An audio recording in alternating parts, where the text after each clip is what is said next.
नमस्कार, आपण पाहताय आदर्श महाराष्ट्र न्यूज। महिलांच्या शोषणाविरोधात एकल महिला संघटना आक्रमक, प्रशासनाला दिले निवेदन।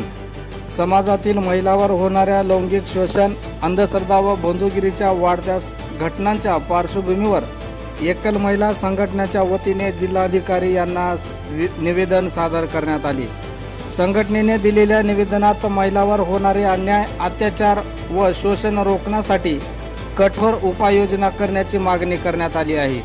विशेषतः अंधश्रद्धा, जादूटोणा व भोंदूबाबाच्या नावाखाली महिलांचे मानसिक, आर्थिक व लैंगिक शोषण होत असल्याचे संघटनेने नमूद केले।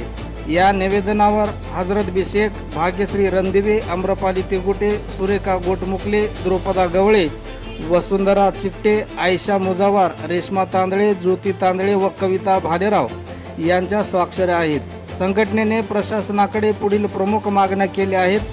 अंधश्रद्धा व बंधुगिरीच्या नावाखाली होणाऱ्या शोषणाविरोधात कठोर कारवाई करावी।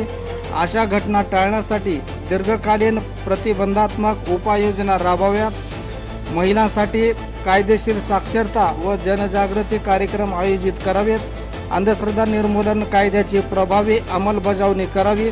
पीडित महिलांना तात्काळ मानसिक व कायदेशीर मदत उपलब्ध करून द्यावी। महिलांची सुरक्षा व सन्मान अबाधित ठेवण्यासाठी प्रशासनाने तातडीने ठोस पावले उचलावीत, अशी मागणी यावेळी करण्यात आली।